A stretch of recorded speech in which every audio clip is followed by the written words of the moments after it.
Hello, this is Wmpyr. I received a question from my Japanese audience, and the question was pretty much like when the bad guy has a knife and they're swinging it wildly, what what would you do against that, basically, right? And he also mentioned, let's try to imagine a situation where you just can't run away. Okay, so first of all, let's take a look at the attack itself. So when you say the person has a knife and they're swinging it wildly, right? In your face or whatever. Um, I want to view that and basically call it the blender. I've taught you guys the blender many times, and the reason why I say that is the blender is a Filipino martial arts technique, and all it is it can be any number of techniques, but the main idea is that it's super fast and it's continuous. It's relentless. So you just keep doing it over and over and over and over. It is a blender. So it's like blades just coming at you at super speed over and over and over. So the idea of this crazy guy swinging the knife at you wildly, he may not have the skill, but it's pretty much the same thing. It is a continuous rapid attack over and over and over. Okay, so let me just say that his wild swinging attack equals the blender. Okay, so now once we've given it kind of like an idea, we can better come up with ideas to defend against it. So in Filipino martial arts, what do they say about the blender? How do we deal with the blender? So there's two main ideas here that I want you to understand about the blender. Number one is they have a saying in the Philippines over there is that when a blender is happening, you don't put your hand in it. So that's number one. Number two is that you cannot sustain the speed of a blender. So the bad guy who's doing something like a blender, they can't do it forever. So at some point, it's going to slow down. At some point, they need to take a break. So when that happens, there will always be an opportunity for you. Okay? So those are the two very, very important things there so that we can strategize against it. All right? So then, now that we understand the attack, we got to put it into the situation. So the situations, we're going to go with the 4 ranges of combat. That's what we always do. That's our playground. So it's long range, medium range, close range, and ground range. Okay. So you got to understand that for each range, it's going to be different. And the other thing is, this guy says, let's imagine a situation where you can't run away. So for a self-defense instructor where we're working hard for you guys to come up with strategies and techniques and whatnot so that you could defend yourself and survive, and all someone does is they just puts a comment or they just say, just run. Guy pulls out a pistol, guy pulls out a knife, just run. It's highly irritating. If it were that simple, yeah, I would always run. Then we don't need martial arts. We don't even need to fight wars. We don't need to do anything because all you need to do is run, right? So it's very irritating. But what we're going to do this time is that running is a technique, okay? Just like attacking is a technique. And defending, guarding is also a technique. So what we need to do is the 4 ranges of combat, which is our playground, we need to put in when do we run, when do we attack, when do we defend. It's just all circumstantial. Nothing is personal. I'm just doing what is the best thing to do at that moment. So that's all we need to figure out, okay? So now that we put it that way, all right, the next thing is when the bad guy has the knife and they're coming at me, because they don't teleport over here. It's not all of a sudden I'm dying, right? They're coming over. I see them from a distance. So we start in long range, okay? Sometimes they can feel like they teleport because I didn't expect it, but then that's bad on me, right? But let's start with the 4 ranges, at least so we could have a step by step by step. So from long range, the guy has a knife. He's yelling at me. He says he's going to kill me. He's coming over. Okay? So that's happening. we're in long range. I have time, I have distance. I can see what he's going to try to do to me because we're in long distance, okay? So in long range, I have the time to see what's up. So in this case, there are counters, there are defenses, there are plenty of things that I can do that's taught in the Filipino martial arts. I attack his arms, I can attack him from above, from below, from the left side, from the right side. There's a lot of things that I could try to do, okay? So that's number one. In long range, I have lots of things as long as I stay in long range. Because if I am so focused on, let's say, taking out his arm, and if he closes the distance on me, we're no longer in long range. Now we're in the next one, which is medium range. Then I am screwed, okay? So I need to make sure that I'm in long range no matter what, all right? So that is the first thing. So there are plenty of techniques, like I said, in Filipino martial arts to deal with a knife wielding attacker, but I need to stay in long range. That's more important than what technique I use or what. So I cannot allow him to come in on me no matter what. That's number one. Then the countering stuff, okay? So if you say to yourself, you know what, I'm not going to back up. He's coming forward. I'm not going to back up. I'm going to try to cut him on the hand, right? You got to ask yourself, you better ask yourself, is this going to take him out? Is this worth it? Because if it doesn't, now we're in medium range. And in medium range, like I said, you're going to be screwed. So you got to ask yourself, is this worth that risk? Because there's never a guarantee, all right? If you feel like it's a very high percentage and it's very worth it, then go for it. But you better be ready to deal with medium range, okay? So you better be thinking that already. If not, don't do it.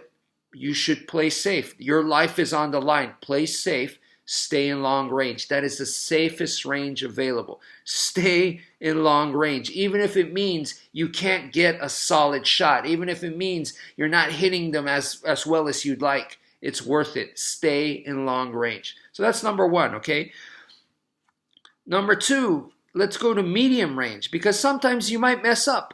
You're trying to keep the distance, or maybe there's a wall back here or whatever. You know, or maybe you can't run away, you can't do whatever it is that you want because you have family or whatever reason, any reason, okay? So even though in long range, I am telling you, you can stay there and fight for your life. You can defend. There are techniques there for you. It is possible to defend against a knife-wielding attacker there in long range, okay? Even though I'm saying it's possible, right?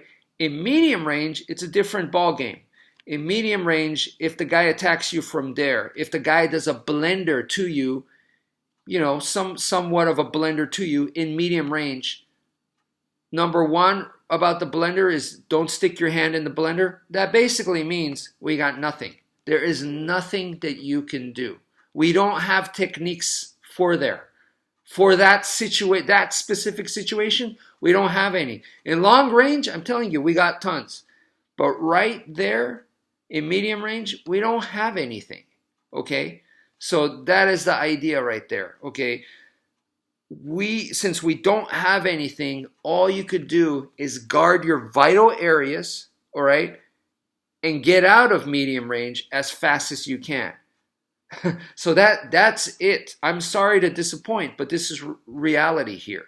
So in the Philippines, that is what's being said, you know, that when the bad guy is doing the blender, you don't put your hand in there. So I'm in medium range. The bad guy is doing the blender. There's nothing I can do, okay? So in long range, if the guy is doing the blender, then you might go, well, in long range, I thought you said don't stick your hand in the blender. There should be nothing you can do. Well, remember I said number two is that you could wait. There's always going to be a time where they slow down. They can't keep it going forever. So at that moment, we got tons of counters, tons of attacks that you can do in long range.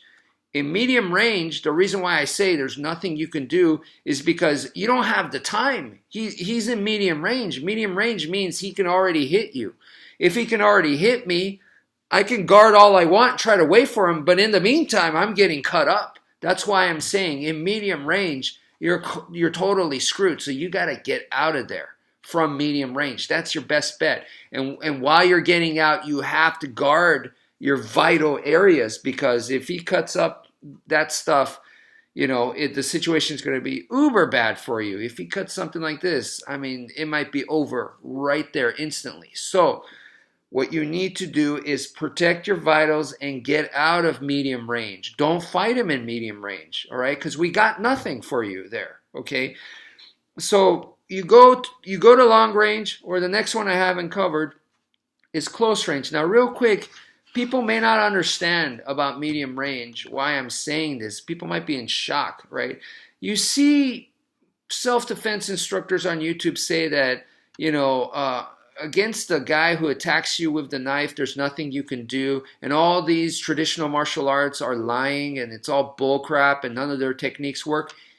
In medium range, in this particular situation, they're correct. In long range, they're wrong. In close range, they're wrong, okay? But in medium range, they are correct, okay? So, that's what's important here to understand. When and where. The context is extremely important, okay? The other idea is, well, are you sure? I've seen so many techniques, and are you sure none of those work? I'm telling you, in medium range, where the guy can already reach me, right? If I try to do something back, the guy's trying to stab me and cut me and just crazy, whatever, and I'm trying to do something back at that moment, that's pretty much the same as I'm trading with the guy, okay? I'm going toe-to-toe with the guy. That's a very bad idea. Very, very bad idea. Because, yeah, I might get lucky and I might be able to do what I want, but I may not. That risk is just too big. It's just too big of a risk to take, all right? So I wouldn't do it. I recommend 100% against it. You don't want to trade shots against that. If you look at fighters understand this, whether it's K1, MMA, Muay Thai, kickboxing, whatever, they get this.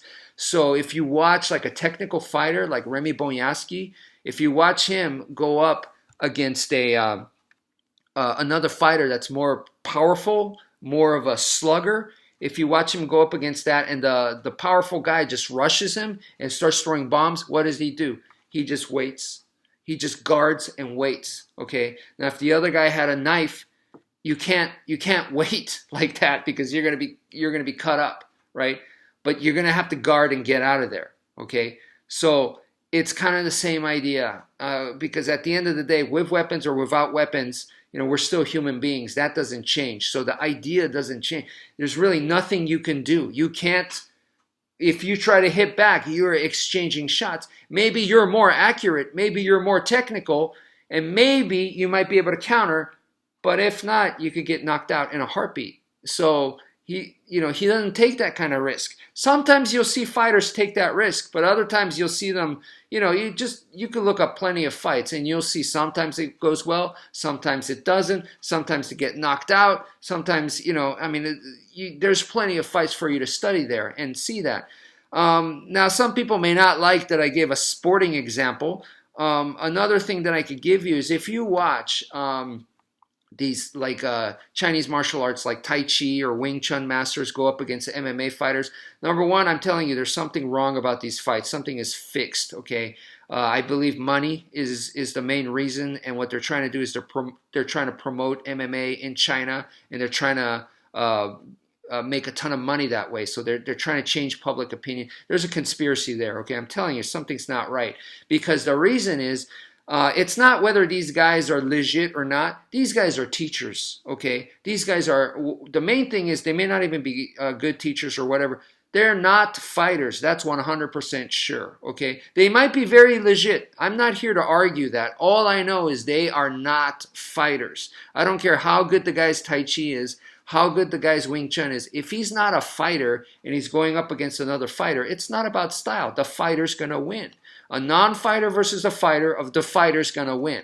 So that's what's happening here. And if you watch, because they're non-fighters, they don't know how to fight. And what's going on is they're trying to do whatever the heck it is they're trying to do. And so, in other words, it ends up that they're exchanging blows with the fighter. They don't know when to attack, when to guard. And because of that, it ends up they're exchanging and they get tagged in the head, and it's pretty much all over from there. So that's why I'm telling you guys, in medium range, don't try to do anything, because when you try to do something, whatever it is that you learned, you're opening yourself up, but instead you should be protecting, guarding your vitals and getting the hell out of there. So that's why I'm adamant about that, and that to me is a lesson that I learned from Filipino martial arts. They've been saying it all along for hundreds of years or whatever. So to me it's like, oh, okay, you guys been saying this. It's black and white. All right, don't stick your hand in the blender. Makes total sense. Okay, so now in close range, what do you do in close range? In close range, there are defenses. You can deal with it. What do you do though? The idea in close range is that I want you guys to imagine a cobra, right? Deadly, poisonous cobra. If you saw something like that in your backyard, how do you deal with it? One of the best strategies I've seen is to get something and cover it up. Is to throw a towel over it or something. Put a bag over it. That's one of the best things, best strategies that I've seen, and that's what they do a lot of times. So it's the same idea. The guy's arm with the knife, you're gonna see it as a cobra. So number one is you're just gonna wrap it up. So when you wrap it up, you go in as close as possible and you wrap up their arm the same way, like you're throwing a blanket over the cobra. Okay, you go in deep and you wrap up that arm and you make it to where it's very, very limited in how it can move. So from there, there's things that you can do. And what I go to next, or they're gonna not like it, so they're gonna fight around, and they're gonna throw me around while I'm holding on for dear life. Okay, and I could weaken them and whatnot. But the next main strategy is to put that arm into some kind of joint lock, is to compromise the structure of the arm. Okay, now I'm not trying to submit him. I don't care about submitting the guy. I want to weaken the structure of their arm so I could get that disarm. Okay, so that is the main idea right there. Just wrap it up and then weaken the structure of the arm, which I've shown you guys. It's difficult to show with Stickman. I would like to show it to you with a real life person, but also this kind of stuff needs to be done quick. It's not I'm taking my time to do it. It needs to be done very fast. So it's very rough on a partner. It hurts. When I teach it to people, I mean, my arm's sore, so anyway, I hope that gives you guys an idea there, at least something to work off of. And my way may not be your way, but at the very least, please use it. Use this knowledge that I'm sharing with you guys, because this is something that I've experimented with my students for many years, and came up with this, and also from studying my research and repeatedly studying Filipino martial arts and other stuff, and come to this conclusion, this solution, which is very satisfying for me, and I feel that it works great for me. So I want to share this for you guys, and please use this material to make your own. So anyway, that's it for now. Thank you for viewing, and take care, folks.